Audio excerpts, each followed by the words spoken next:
to our Safety Differently Power Hour brought to you by hopuniversity.org. I'm Sam Goodman, host and producer of the Hop Nerd podcast. You can find me, you can tune into all that stuff over at www.thehopnerd.com. I want to thank our entire panel for taking the time out of their day to join us. I want to thank all of our participants for taking time out of their day to come and join us. I think this is going to be an absolutely phenomenal session. So before we get started, just remember that this is a live Q&A session. Feel free to jump in with your questions, but please be mindful of each other. Try not to step on each other's audio. Give it just a second before you throw out a question, just so we can make sure that things don't get too wild and crazy. We like it a little rowdy, just not too rowdy. We try to keep everybody in some order as we start to go through. So as I mentioned, we have an amazing group of panelists today. So we'll start by going around and allowing everyone to introduce themselves, and we will start with Mr. Andy White. What'd you get? Oh, I thought I was like, yeah, I thought I heard then. Hi. Hi Sam, I'm Andy from Christchurch in New Zealand. I'm a lecturer at Victoria University of Wellington in postgraduate health and safety studies. And the rest of the time I've been working as a consultant and as a safety manager in other organisations. And as you can probably see around me is all my belongings. We've just moved back from Canada after a short stint out there working with one of the larger civil construction firms out there. Do you want some more? Oh, that's enough. Whatever works for you. Thank you for joining us, Andy. Well, we can move on to Josh Bryant. Morning from Brisbane, everyone. So I'm Josh Bryant. I'm the General Manager, People and Risk for a drilling company in Australia called Mitchell Services. We have over 750 employees. We work in underground mines, surface mines everywhere. And we started our Safety Differently journey probably 3.5 to 4 years ago, and we hope to share some real practical things that we've done and try and steer away too much from theory and just really be able to answer any practical questions that people have about implementation and how we use it every day. Thank you, Josh. Thank you for being here. We can move on to Steve Harvey. Hey everybody, I'm Steve. I'm also in Brisbane, although I'm originally from Glasgow, just in case you're wondering if this is an Aussie accent. I also, same as Josh, I hope to be able to sort of share some practical insights also. You know, we'll probably be doing Safety Differently, Safety 2 here at Urban Utilities, well, maybe for a couple of years now. So yeah, hopefully we can answer some questions and put you on your way. Thank you, Steve. We can move on to Tony McConaughey. Yeah, sure. So I also work for Urban Utilities, so in sunny Brisbane. Urban Utilities, we provide water and sewage services to all of the southeast corner of Queensland. We've got approximately 1,000 employees. My role is the safety culture partner, so taking a lead role on basically operationalising the Safety 2 and Safety Differently thinking. So really keen to share some of the practical specific elements that we've done on our journey here. Great. Thanks, Tony. We'll move on to Mark Alston. Good morning, everyone. Thanks for turning up. Mark Alston from Emotus and Investigations Differently. I'm a consultant working in the new view sort of space, looking at Safety 1 and 2, HOP, those sorts of things, looking how, and Safety Differently, and looking how we can improve, specialising at the moment in improving investigation outcomes and helping organisations learn from normal work. So yeah, I'm excited by, I love Safety Differently in the whole Safety 1 and 2 movement. It gave me a refresh. So I'm looking forward to this chat and any questions you might have. Thank you, Mark. And moving on to Dave Provan. Yeah, thanks, Sam. So I spent a long time in my career as a safety manager and spent 8 years or so working to implement Safety Differently in Origin, and some of that work was in the first Safety Differently documentary. And then I went and did a PhD with Sydney Decker to try to figure out how we might change the role of safety managers to align with Safety Differently and Safety 2 ideas. Still do a bit of work with the university and do a little bit of consulting and a little bit of podcast hosting and just lots of fun stuff that doesn't earn much money. Thank you, Dave. We definitely know the feeling. That's I thank all of you folks for joining us again, and thanks for all the folks that have joined us. We have some more folks that we were continuing to admit into the meeting. So I apologize to any of those that are just joining us that have missed anything, if we're just getting through the initial introductions here. So with that being said, we can go ahead and open this up for live Q&A. Again, please be mindful of one another. If you have questions that you would like to drop into the group chat, you can do that as well. Please feel free to just jump in, speak up, and ask a question. I just ask that once you are done asking your question, that you please remember to remute yourself. So we will go ahead and open it up to questions.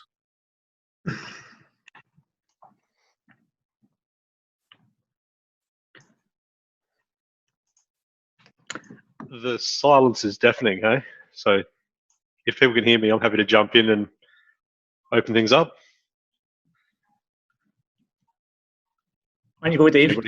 There you go, mate. Go for it. All right. Josh, my question's for you specifically, working in the drilling space. That's my background. I was an RC driller, a blast hole driller before I got into health and safety. It's an environment that I think would be particularly challenging due to some of the cultural and also the location issues associated with that.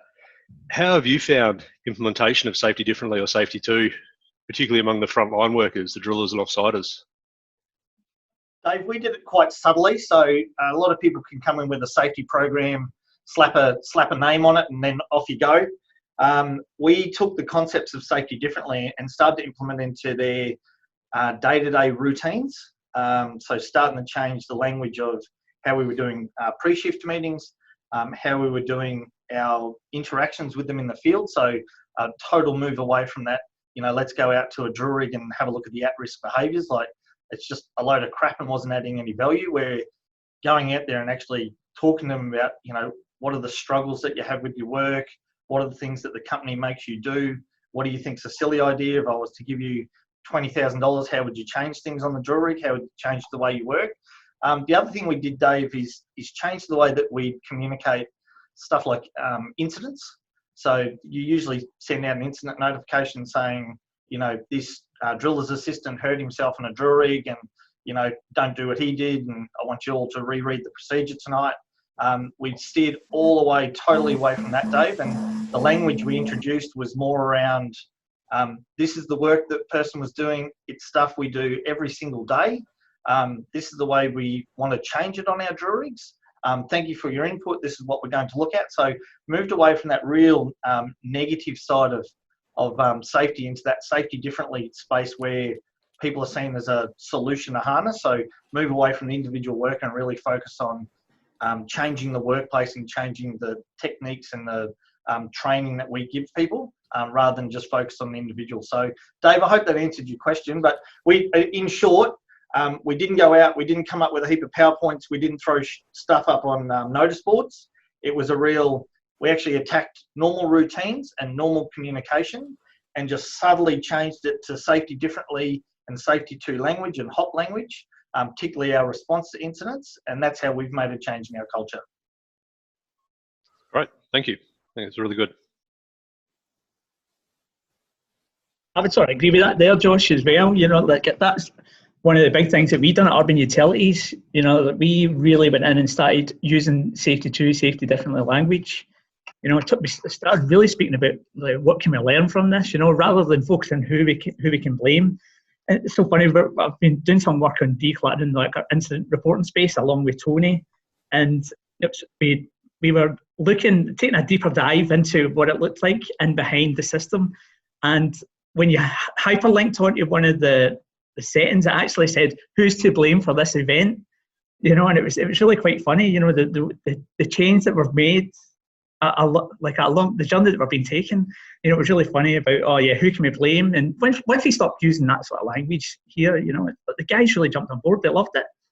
It was like, what can we learn from this? What we how can we share this information amongst other teams? That's probably something that we sort of struggle a wee bit with just now, sharing the information. But that's definitely true about using the language. That's an easy, quick way to do it. Doesn't cost any money either.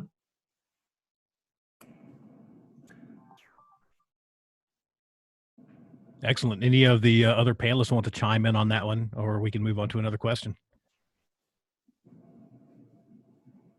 Not hearing anything. We'll go ahead and open up for another question then. Sam, I saw one pop. Sorry, it's Josh. I saw one of the messages just pop up about what about the work with supervisors and managers. I'm sure Steve and Tony can share some of this as well. But if you don't have your leadership team on board with this, you're almost sunk. But you've got to do it in a way that you either tell them what you're going to do and then go and do it, or show them the outcomes of what you've been doing. So we chose to do it subtly and go, hey, this is how we've been changing communication, and this is how we've been changing pre-shift meetings. And then we pretty much rolled out the language of safety differently to everyone at the same time. So we didn't prep supervisors. The leadership team knew about it, but supervisors just started to see the changes in the routines and the changes in the language and got on board with it. And then pretty much 3 to 4 months into it, we said, hey, by the way, we've been doing this. And they're like, hey, we actually really like this. So again, we did everything very subtly, very slowly, purposely, like absolute intent on making the change, but didn't make a song and dance and, hey, let's change our shirts and put this new symbol on it. We did it very, very slowly, carefully, and just changed normal routines. Yeah, I think so at Urban Utilities, we were probably a little bit less subtle than Mitchell's. I think we sort of designed a 4-day safety leadership program that we called Safe Simple, and we focused intently on the CEO, executive, and senior management levels for the first 12 months, and we really reinforced and had specific, activities that we were reinforcing with our leaders about what safety 2 looks like. So we really honed in on sort of learning from normal work, removing blame when naturally error occurs. How do we declutter our safety management system? How do we respond when things naturally occur out in the workplace? So we had our badged approach that we had approved from the board and the CEO, and then we really sort of, as I said, spent the first 12 months doing that, and then the last 12 months we've been sort of really honing in on the crew leader, HSRs, and getting down onto that team leader level out at site to reinforce what this is, because it is different. And if you don't think it's different, then you need to start thinking a little bit more, because this is a different approach to how it's been done before. So we've had some success in that approach. Great, thank you. I see Maria has her hand up. You have a question, Maria? Yes, it's following with this tackling supervisors, tackling management, etc. I have read and I have attended numerous webinars, and the key thing to change is trust. So how have you approached during all those conversations with the supervisors, with the managers, and also with the workers, the trust issue? Because what you're saying is wonderful, what you say is what we need to do, but if there is not a trust in that line manager or that supervisor, I don't know how well that changing the conversation works. Can you comment on that? I think from what I've seen, it's all about response. You don't win trust by standing on a stage and telling your workers to trust me. Like, it's like when a safety person walks into a room and goes, and I'm here to help. People don't believe it. So you've got to have the response. It's got to be consistent right from the top down. There's no point if you don't have the right response and that's not a consistent response about wanting to learn, you're never going to get trust. And the other thing I think is you don't try and start getting trust from when things go wrong. You get trust from when things are going right. You go into the field, you talk to your people, you get those genuinely curious conversations happening. How can you help them? Like, generally, how can you help them help themselves? And you get their trust that way. but it's got to be from the leadership. It's got to be consistent. And it's about response. It's not about it is about the words that come out of your mouth, but those words can't be, trust me, we're not going to blame anyone. It has to be demonstrated by your actions of not blaming anyone. And that helps build trust. And then, as I said, do it when things are going right. Be out there and be supportive and trying to help them when things are going right to improve, because they always want to improve. Workers always want to be more efficient, more productive. That's just the nature of most people. They want to be better. So support them in that, and you'll get their trust. But it won't happen overnight. As Josh said, it took 3 or 4 months to turn around what they had. And some organisations, if it's really bad, it'll take longer, and other organisations we're already starting on a good foot, it'll take less. Yeah, I can sort of come in with that one as well, Sam and Maria. For me, it was basically, when I started at Urban Utilities, I would make sure that I was accessible every single time. I would attend meetings where the guys would be, and I'd talk to them about everything other than safety. And then I would go out in the field, and they'd just have great conversations with them. The lads love telling you, they love telling you what they're up to. And it's like what Mark said, one of the hot principles is your response matters. And probably, I say this quite a lot in Urban Utilities, but I'm probably the best person to deal with when it comes to something going wrong, because I just don't judge them. I take a real, all right, let's capture the story of what happened here, and let's get some learnings from it. I'm really, really mindful of my language that I use when I'm dealing with the lads, but I had to work pretty hard to get their trust, that's for sure.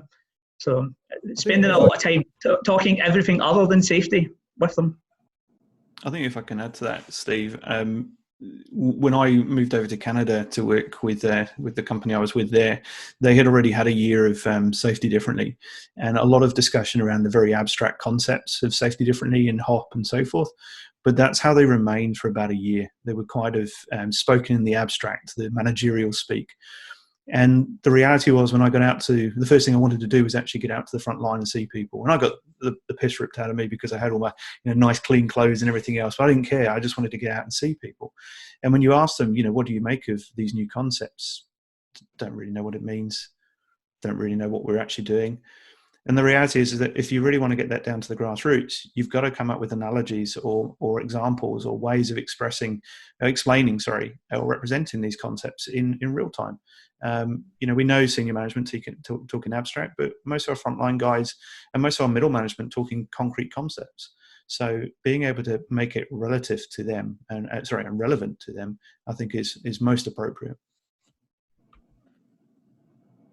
I'll just add to the specifics of what we did at Urban Utilities. So previously to moving into the safety differently view, we sat heavily in the punitive space. So we investigated via either Taproot or ICAM methodologies to when error occurred, and we regularly handed out disciplinary letters in order to try and get better, and that created a space and a distance between the worker and the leadership group.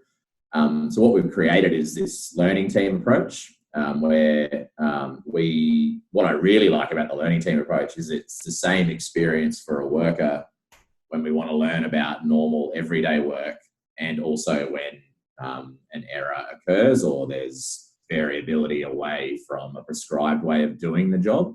It's the same experience for the field worker, with the removal of blame, seeking to understand the story of the work they do, and getting out there and being curious. But the removal of blame has to come with agreement from the very top. So we're lucky that we've got full support from the CEO down to the executive of operations, all the way through to the general managers, because back to Mark's point, the response does actually matter. And that's the most important thing. But the stories of blame hang around a lot longer than the stories of no blame. So it's taken about 18 months for people to truly believe that trust and response is going to be consistent. So we've got that trust now, but it did take about 18 months to replace blame stories with learning stories. I think there's a bit of a challenge though in the view that we don't blame, and it's something I've seen more and more working at different positions within contractor arrangements, so that it's often quite easy for us to say we shouldn't blame anybody, especially if we're top tier contractors or the client.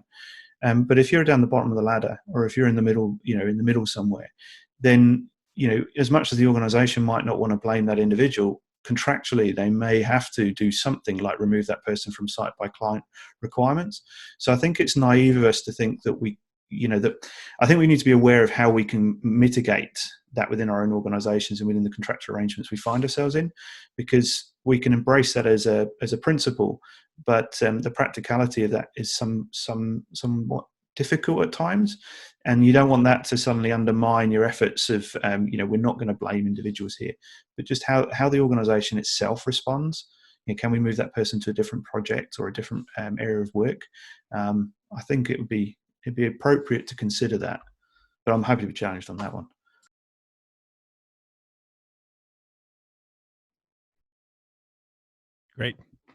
Great input. Just looking over here at the chat, we have a couple questions that have rolled into the chat box. So from Ryan to the group, when you are shifting from a punitive approach to a learning approach, do you recommend that this shift happen quietly behind the scenes with how we respond, or do you think it needs to be reinforced with open communication from leaders to the workforce?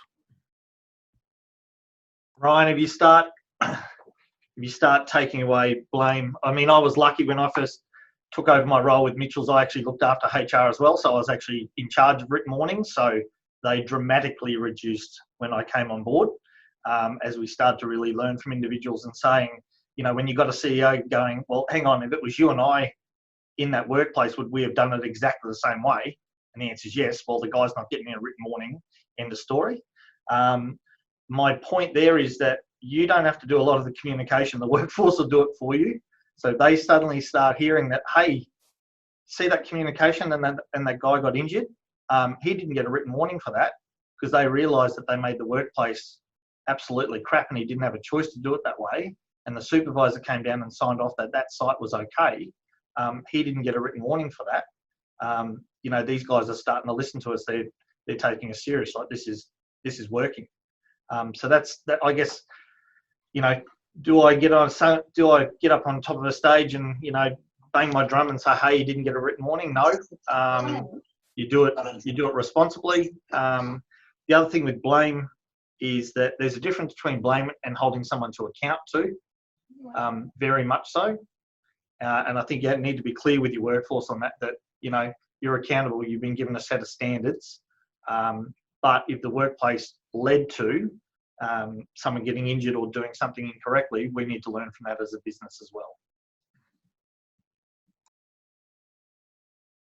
So at Urban Utilities, we spent a lot of time with our leadership group first before, I guess, communicating to workers about what this new view of safety meant for people on the ground. So we really needed to make sure that the way that people responded was going to be consistent before we, changed our approach to field performance and safety. One really important thing that we did as well was the removal of our golden rules. So we got those out of the way because they were there purely as a copy and paste into our disciplinary letters. And that was my role previous to this one in the HR space. So I was swimming in a sea of disciplinary letters and it just wasn't helpful. So those golden rules, we've removed 8 of the 9, and we're just moving into the process for the removal of the final one around driving safely. That doesn't take away from the fact that we've got our high risk activity management processes around our high risk activities. We still have our critical controls, and we have our work insights approach to understand work as done. But we want to get the punitive, I guess, rules out of the way to be able to rebuild that trust. So we're very, I guess, overt, and we communicate strongly around those things to the field, and that starts to build trust as well.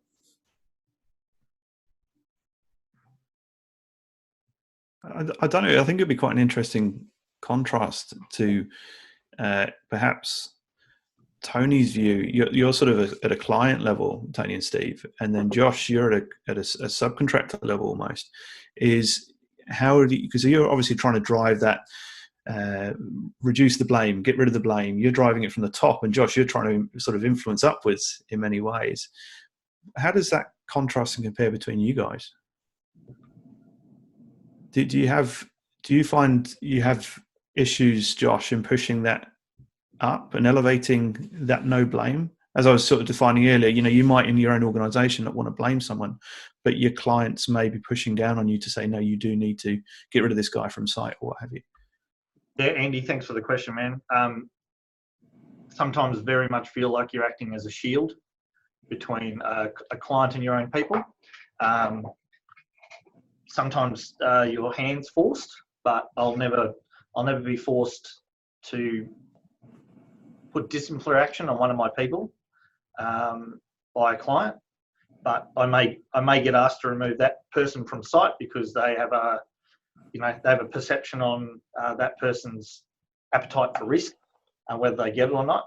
But within our own organisation, we will openly say to our people, hey, we're here to learn from this. We don't want to blame anyone. Let's learn from it first. We're very, very open with them. And we find, Andy, like internally, we find a lot more information come out for investigations and incidents that happen because they know, we are actually trying to learn from them and that we can pass it on across our other 25 sites. But on a local level with some clients, yeah, it's very much you better be writing this person up. I'm like, well, that's a disciplinary matter and we don't need to share that. That's an internal process. And they may want proof of that and we'll actually refuse. It's an internal HR matter. So yeah, it is difficult as a client, but I guess as the contractor, but yeah, I'd like to hear Tony and Steve's view as a owner operator.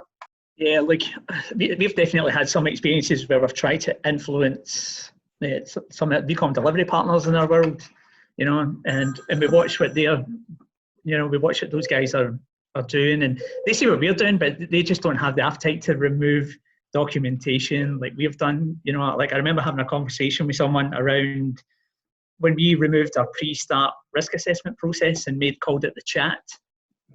Like our delivery partners were losing their mind, they're like, yeah, we can't do that, like that's, who's going to sign for this stuff? And actually, even internally, some of the guys that were doing the work were going, well, where do I sign this? Like I don't feel comfortable with this process. So, like it is easy for us because we are sort of the king of the castle, so to speak. But we are definitely, we definitely don't go to our contractors and say, hey, what's happening here? You guys are doing a lot of, having a lot of injuries. We've worked with some organisations, done learning teams with them, and really try to support them, and work with them, But yeah, it's a bit of a challenge when the people that do work for us also do work for other utilities, and they've got a different philosophy than what we have. So it must be pretty hard for guys like Josh when they work with so many different organisations. I've been there. I've know what it's like to work in the contractor space. I know how hard, like when you've got all these different safety philosophies, it must be quite a challenge for them. But we're at Urban Utilities, we're promoting the adoption of our work insights approach. So we're interested in understanding normal work from the delivery partner's view. So we're promoting our work insights approach. We run learning teams with our delivery partners to seek to understand their challenges, and we're turning our attention much more to running the safety differently lens across the delivery partner space, more so I guess this year. So we focused a lot of it internally initially, but to get the safety differently view up and running well, you do actually have to have a well-informed support function space as well, across in procurement, finance, across in your risk and resilience and legal spaces. So really getting that alignment across the board to support delivery partners is very important. Sharing with this group, being completely honest, like I deal with 15 other clients, 25 different sites. You'll go and meet, your alternative with a client. So you're talking to another HSE manager and just say, we approach safety differently and we use safety too. What's that? So, there's a lot of people in the space who don't actually know what safety 2 is, and then you go, oh, have you read some of Dave's stuff around the safety of work versus worker safety? Oh, what are you talking about? Maybe you're a safety buff. And I'm like, no, like you think safety differently, and safety 2 are a common language. Like, you look at Mark's investigation techniques, the investigations differently. I've seen large, like, global mining companies use that technique. And then you'll go to another mine, you go, oh, you would have seen this everywhere. And they're like, we have no idea what you're talking about. So internally, it's quite, it's been difficult implementing safety differently or just changing that language. But when you're trying to influence clients as well, and you're like, oh, you know what I'm talking about? And they go, I have no idea what you're talking about. So don't think that this safety differently or safety 2 is as widespread. I hate to use this as widespread as the coronavirus. I wish it was. I wish it was a common language to every client, so that you could, they know where you're coming from and know why you're trying to remove blame and why you're trying to implement learning teams. So yeah, that's just been one of the struggles as well, personally. Maybe you don't have to label it. Maybe you just need to present it as it is, as your method of how you work in your company and how you communicate with your people. Don't label it, because they're going to say, what was that? Are you kidding me? We definitely do that, Maria, internally. We haven't labelled it, but it's more when you're talking to another HSE manager, it's almost like you're trying to give them a resource where they can go to. Oh, if you go to investigations differently, go to this website, have a look at, Dave and Ray have got this podcast. You guys listen to that. You could learn from that. So we try not to label it, but if you're going to talk to someone about this language and they go, what are you talking about? You've got to give them a lead and go, look, go and read a book by Eric Holnagel. It'll give you a start. Have a look at the work by Todd Conklin. It'll give you a start. Sometimes the clients show interest. Sometimes they're just, the legislation says this and you will write this guy up. Yeah, one of my reflections on our approach was we kind of definitively kind of labelled safety 1 and safety 2 and got I guess really clear about we didn't want to be this and we want to be this moving forward. And at times that probably wasn't helpful in terms of it made it probably trickier for some people to accept the change, because it felt like we were saying, what we were doing in the past was wrong, even though that wasn't, I guess, the intent of what we were trying to do by saying that. So a learning, would be to, not be too, I guess, pushy or bullish about the new view approach. I think one of the things that I'm going to go back to metaphors and analogy, and Dave's probably going to bite my head off because he knows how much I love metaphor. One of the most prevailing things in all of safety science or safety practice are metaphors, whether they're pyramid schemes or they're icebergs or so on and so forth. We know that these things sink. And most icebergs don't sink, but you know what I'm saying. They get stuck in one's mind. So they're effective, but they're also very reductionist. They're very simple models. Nobody really goes and reads Heinrich's theory and so forth. They'll just know it by simple analogies, simple pictures and metaphors. And I think that that's kind of what I was suggesting with Safety 2 or Safety Differently or HOP, is that the principles themselves are quite helpful, but when you can put some kind of story behind them or some kind of analogy that makes people kind of understand, oh, that's relevant. It's a very powerful tool in terms of persuading people to think differently and to reflect on their own practice. When you say error is normal, it doesn't really mean a lot because people come back at you, go, well, you've got to do something. And you go, well, yeah, of course, you've got the fifth principle, where learning is important and so forth. But if you start putting a story there like, well, white collar workers, they've got 2 buttons on their keyboard because they make mistakes every day, backspace and a delete button. So we're all prone to error. We all make errors. And then you make it personable, you make it relative, and you've got an analogy that brings that principle to life. And I think that's something we ought to be paying a little bit more attention to, is sharing our own reflections, our own stories. I think that's one thing, Steve and Tony, you do exceptionally well from your own personal experience. I know Mark does exactly the same. Josh, you don't make it about work, you make it about personal life, but I know you go with some brilliant reflective stories. And that it sinks and it makes things I guess palatable for people, rather than just this new approach and what comes across as quite academic perhaps.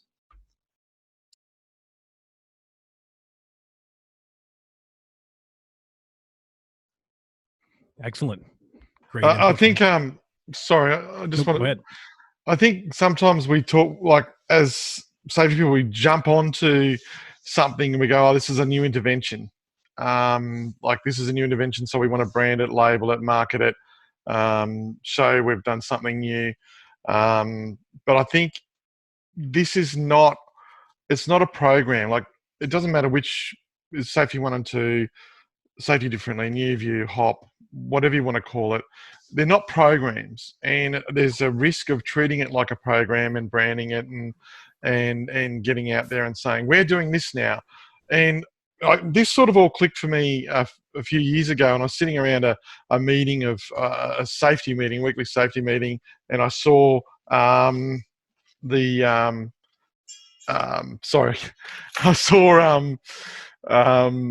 all the faces on all the workers, and they just, can you shut up, because I want to get to work and do my job. I'm not interested in what you're having to say. This doesn't affect me personally. I don't care what you say. It'll just be the same old day that I've done for the last 2, 3, 4 years or whatever. So it's how we act as leaders and how we get our leadership team to act, the decisions they make, the capacities we build in our organisation that'll make the change in this space. And I think it's dangerous to label it. It's dangerous. I think it's not dangerous, but I think there's some risk with labeling it and marketing it with a big bang to start with, without having all your ducks in a row. So I think it's really important to not treat it as an intervention, but more as a different way of how we work. And I think that's the key. That's what I've seen the key to success with companies that are doing it. And Josh at Mitchell's and Tony and Steve at Urban are two companies that I've seen personally do this. It's the way they're getting their leadership to respond, behave, and the capacities they're giving their people, the empowerment they're getting their people. That's the difference.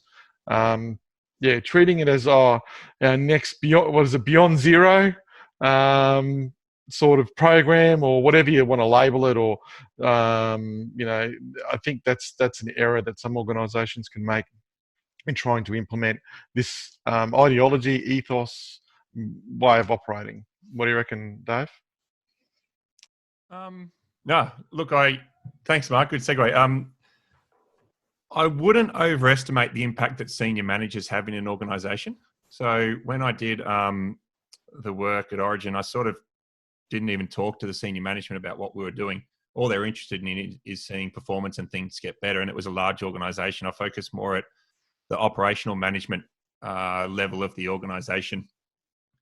And we did a bit of research that kind of said that from a frontline worker perspective, they really don't give a stuff who the CEO is. When we were doing some focus groups on a particular topic with the frontline, they said, look, I just crossed the road. CEO's never done anything for me, doesn't know my name. Nothing that he does or she does in their day has really any bearing on what happens in my life. It's kind of all about my supervisor and my operations manager.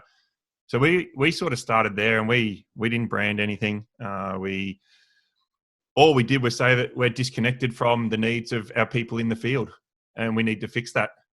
So that's how we started. And then once things start getting better in the organisation, because you're more aligned with your frontline people and you're supporting them better, then senior management come along because performance gets better and the business gets better. So we did that over about 6 or 7 years, and I don't reckon anyone on the board ever heard the word Safety Differently or Safety 2 or New View, because I knew if I was going to have a philosophical argument with the board of directors, then we wouldn't get our heads out of our ass for 2 years, because they'd all been CEOs in the 90s and they all knew how to manage safety. So I just didn't even go there. And all I did, like what Josh was saying, was provide a shield between senior management and operations management. And so whenever senior management asked a question, we'd say, no, we've got this. Operations management are all over it. We've got it under control. And that was kind of the way of making really fast progress. The downside of doing that is the sustainability. So if key operations managers leave and it's not something that's well known and well institutionalized in the organization, then the organization regresses. And that's probably the biggest lesson that I made. And Josh, that'd be the biggest risk for you if you lose some change in key personnel. Depends on how much it's actually part of the fabric of the organisation. Yeah, I think agree. I'm a pretty big stick in my organisation in that. I have a CEO that absolutely trusts me in what we've been trying to do. I have a HSE team that's fully aligned with everything that we're trying to do, and they practice the language. If I was to leave the business, I think it would be sustainable at a local level, which the HSE team look after. They look after a number of sites each, and I think that would be sustainable. I think some essence of it would stay from the CEO and leadership team, but not everyone sees safety or the way of doing this way of work, as Mark said. Not everyone sees as the way to go, and it's like, well, the legislation says this, and what do you mean we're not writing these people up? Don't they know better? If you've got a firm belief in it, and those who have a firm belief in it around you, it's sustainable. But it only takes one person to come in and just go, no, this is crap. We're introducing zero harm, and then you can undermine everything. Dave, there's a question in the board that says safety differently has been attributed to return on investment, profits, demonstrable improvements. I don't know what you saw. You just gave some examples about the business was running better, everything was humming along. I guess all we've really seen as a business is, I wouldn't say that my TRIF has lowered, because no one in my business knows TRIF apart from me and my leadership team, so I can't attribute a drop in TRIF. But what I can say, what it's done culturally is improved our retention and has reduced our turnover, just because it's a better place to work, it's a safer place to work. Our employee surveys are quite strong in that people feel that they do have a voice, that their supervisors do have their best interest in mind. So I can't say that Mitchell Services is a more profitable business as a result of the implementation of Safety Differently or Safety 2, but I can hand on heart say that there's definitely a better place to work for our people. Sort of echo those thoughts, Josh, where we've removed, there's another question in there which is aligned to your response around how do you measure. So we've also removed the TRIFR LTI ratings from our reporting and our sort of dashboarding up through to the board. We do measure a serious injury frequency rate, which I guess is something that we still shoot through to the board. We have, over the last couple of years, seen a reduction in medium and high level or high rated injuries. That's from our own visibility in the health and safety team. I can't attribute sort of increased profits off the back of the approach, but our similar to you, Josh, our engagement and enablement ratings, our culture surveys that we've been doing have been on the steady increase in this space, which has been really, really promising. Sam, I think Eric has put a great question up, which is what have you learned through implementation of these principles and wish you'd known at the very beginning? And I think one of the things that I've observed both in my own practice and helping other businesses is I think having an awareness of what a business case looks like and what some simple understanding of change management is really, really effective. There's many times where people don't form sort of a sort of critical mass before they even engage in some kind of project like this. And when I talk to Kim Bancroft, for example, with Tony and Steve, she put together quite a comprehensive business plan. She developed a stakeholder group that was going to work with her on that. And other organisations I've worked with have really gone out and worked with other departments to go and see value in that. So working with human resources, working with other areas of operations. So building up interest and building up a critical mass before launching into some huge project. So I think, without getting into whole heaps of textbooks and stuff, I think just getting a basic understanding of change management and how to write a decent business plan, just look at the project management body of knowledge or something like that, will give you a great insight into how business people think and how you can tailor your sort of approach so that you're ticking the boxes that matter to them. I'm keen to hear from Dave, because Dave's got a huge amount of experience with his MBA in talking in business language. but I think it's something I wish I'd known more about when I began on this journey.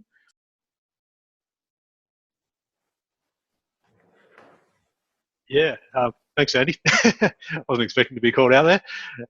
You're 100% right. And doing the MBA was actually one of the unexpected benefits for me. Was I was able to communicate safety much better within the organisation. Just understanding what the drivers and levers are within the organisation that the organisation really truly gives a shit about at a high level. Yeah, individually we all care about safety, we all care about going home and all the rest of it, all those nice motherhood statements, but that doesn't make the organisation move. Profit and loss makes the organisation move, and understanding where we sit within that and how to communicate that across the company was massive. And you're absolutely right. PMBOK, the project management body of knowledge, one of the units I did was project management, and seeing how that all came together at a theoretical and conceptual level to say, when an organisation is looking at, are we going to go and do this project? You've got your business case, you've got how that all comes together, and then the finance side of it as well with your net present value, and is the organisation actually going to see money out of this? Being able to fit safety into that discussion was, I won't say game changing, but it was a huge piece and really helped me. Something I would definitely recommend to all safety professionals is go and do some business training, learn how the rest of the organisation thinks. I think one of the things I would say is, or lesson is, like every single conversation that you have every single day is really, really important. So like I remember, having a standoff with the CEO who was CFO who was talking about the need to have standard operating procedures for every task in the field. And I said, well, how many standard operating procedures do you have to do your job, like end of month financial returns and that? Well, none, because I'm experienced and professional. And you don't think the people in the field are experienced and professional? And so when management start talking about an incident and what the person did wrong, telling a second story, retelling that same incident story to management through the lens of the people involved. And so that's the biggest thing for me, because I sort of bumbled along and was doing a bit of my normal work, and then was trying to do safety differently when normal in terms of what was expected of me, and then trying to do safety differently. And I think my reflection was I should have taken more of a stand at the very start and made sure that every conversation that I had in my role was consistent and impactful. That's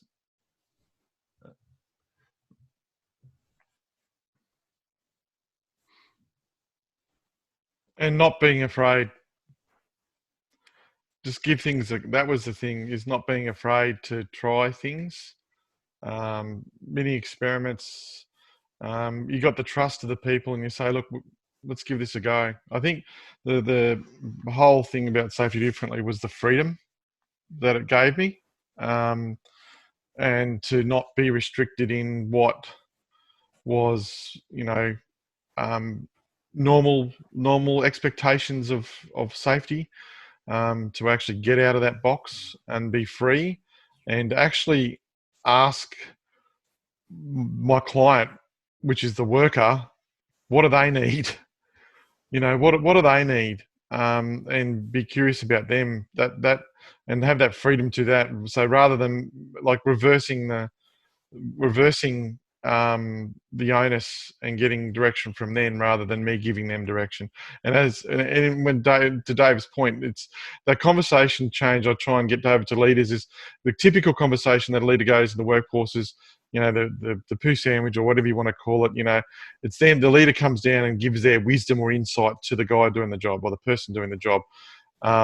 It's the reversal of that. That's probably the biggest thing I've learned, is actually reversing that and being the person that and asking the worker to tell me about their job, not me tell them about their job, and how my job can help their job. That's what I want to know from them. So that's probably the biggest lesson I've learned, and that freedom to just stop thinking about safety in terms of the typical box that we put it in, and get outside of it. If it doesn't work, change it. So that was my big learning lesson.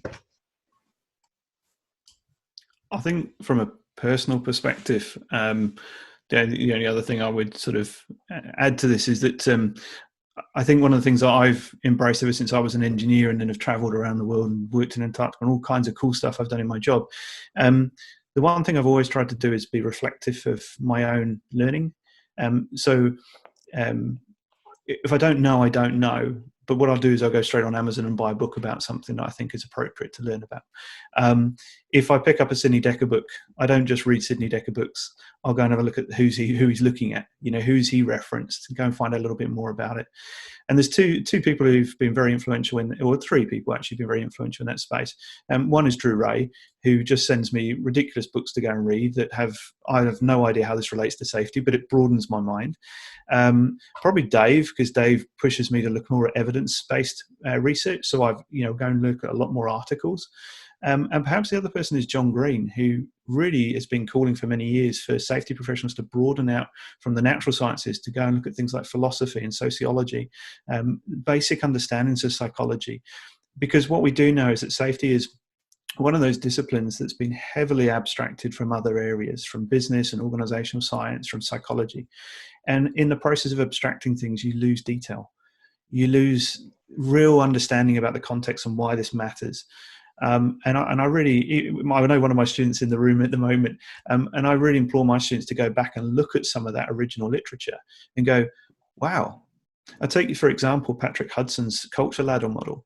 When you actually look at the detail of that particular piece of work that has just spread the world over, you find that it was only a handful of people who were actually involved in that study.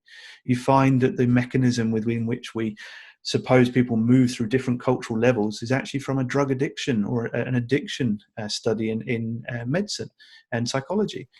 It's taken from an individual change perspective and applied to huge group change. But of course, people are trying to find their way in the world, and they're trying to find research that helps and supports, but they're only ever going to be snapshots in time. So I think it's really important to go back and just become aware of these assumptions we have and where this research has come from and where these ideas have come from, because none of it's amazingly new. It's been around for some time. It's just perhaps framed in a different way for us. You're so smart, Andy. You're the smartest guy I know. We always say that, like Andy White, bloody reads three books a week.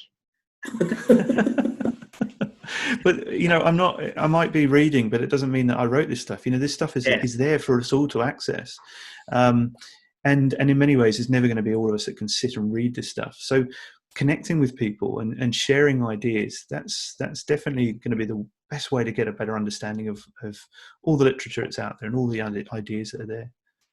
If you're stuck for time, just jump on Ben Hutchinson at LinkedIn. I know you're on here, Ben, because I read every single article that you read so that I don't have to.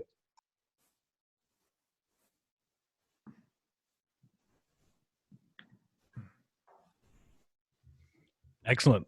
Well, thank you all for your responses. I think we're getting towards the end of our time here. We've been going for about a solid hour now, so we're getting ready to start wrapping things up. I wanted to give everybody that's on the panel time to go around and kind of give some final thoughts. So we can go ahead and start with Tony if you want to get started. Any final thoughts to our group or anything that you would like to share?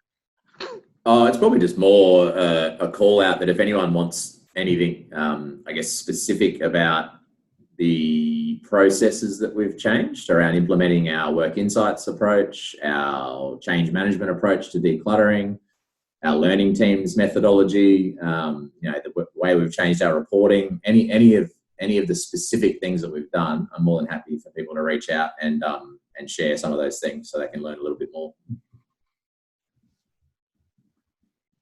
Great, thank you, Tony. We move on to Josh. Do you have any final words, Josh?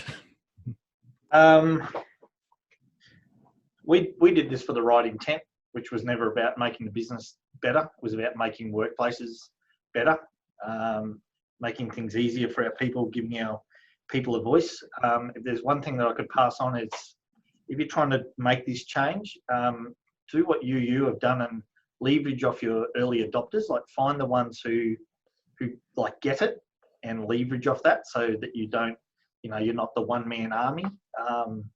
You can actually take people on with you, and really understand the fundamentals of HOP. I think it's extremely important that you understand the 5 principles, because you can actually apply them to life and how you look after your kids, because response does matter. Errors normal. Your kids make mistakes. You do as well. So I think HOP as a philosophy is fantastic in life and work.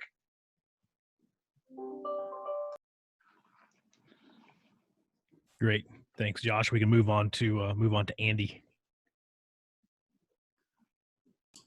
Look, I think it's just sort of, I guess I've taken up a lot of everyone's time. I think there's three things I would perhaps think about. The first is I would definitely encourage people to go and read some basic material on change management and what it takes to write a business plan. There's plenty of resource available. Just find out how successful business people create change in their businesses and how they put projects out there into the world. The second thing I would really emphasize is writing an elevator pitch, so that when you are in that elevator and you've got 2 minutes to describe what it is you do and why you want to do this, have an elevator pitch. You know, that might be a reflective question. It might be a sales pitch, but you need to be able to articulate this quickly so that people want to get engaged with what you're doing.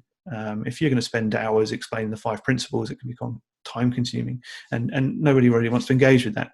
So finding a simple sales pitch would be very helpful. And I think finally, the thing that I've been emphasizing for years is we have got to get better at we got to get better at asking the better questions. So that requires us to think very differently about the things that we see each and every day. And I really encourage people to don't think that curiosity is something that you can be trained in or you just attain. It's something you have to develop. And that means getting out, asking questions, and being vulnerable, being prepared to not know the answers. And that's a precursor for anything like learning teams.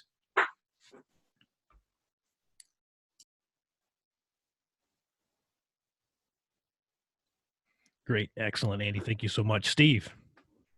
I just noticed Carolyn's dropped off there, but I was going to sort of respond to our question there about the regulator. One of the things that we did at Urban Utilities was we got the regulator involved. You know, we brought them into some of the activities that we were doing. You know, unfortunately in Queensland, we probably lost our best ally to Griffith Uni, but good for me, I suppose, because he's my lecturer at Griffith Uni now. But interesting case. You know, it was really he was brilliant. But yeah, we definitely try and involve the regulator and you know, just show them some of the stuff that we're doing, and they love it, to be honest. You know, there is a few stuck mindsets in there, but it's something we definitely look to do. Me personally, you just need to go and do it. You just need to go and do it. You know, just give it a shot, just give it a try. Happy to, and if anyone wants to reach out, I'm happy to sort of give some advice as well. So yeah, it will definitely change your perspectives. Great. Thank you, Steve. Moving on to Mark. Well, yeah, thanks everyone for tuning in today. People often ask, where do we start? Because this is the hard thing, and you know, Steve says jump in, and do something. But I think the best place to start in this space is your sphere of control. Work out in your organisation what you control. Start there. You know, what can you change? If you own a system, then look at that system and see how you can improve that system. Once you look after things you can control within your own team, within your own what you're accountable for, then go to sphere of influence, and then start looking at those where you can influence. Look for those early adopters. So if you own change management, you own incident investigation, you own risk management, start there. How can we engage there? How can we improve that? And just, it's like eating an elephant, you know, one bite at a time. So start with your sphere of control and then move outwards from there. That would be my advice. And like all the other panelists, and I'm sure everyone that's probably tuned in here, connect with us on LinkedIn, talk to us. If you have anything, send us a message. Always happy to chat, and got a bit of time to do it at the moment. Thank you, Mark. Moving on to Dave. I think we've spent decades taking the humanity out of our organizations and replacing it with kind of like treating people as units of labor. And I just think this is a big part of this is just putting the humanity back into our organizations, being better connected with people, being better understanding of their needs, being prepared to help people and sacrifice our own kind of immediate needs to help someone else in the organization and that. So I kind of really like in the safety differently space about safety being kind of this moral responsibility and really just trying to think about what's the right thing to do by the people who are in your business. And yeah, it's good that the business comes along, but I think like what Josh said at the start of the reflection, just doing it because it's the right way to treat people. Great. Thank you, Dave. What a powerful message there to end on. I want to thank the entire panel for joining us. What an amazing group of people that we have had on. Again, thank you so much. Thank to everyone that has tuned in and registered and had the opportunity to come hang out with us.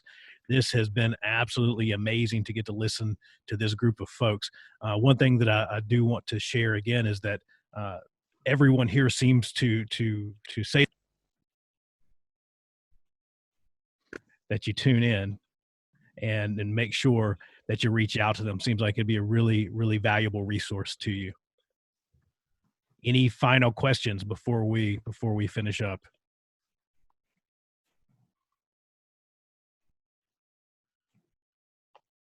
Not hearing anything. I greatly appreciate your time. Thank you once again, everyone, for hanging out with us.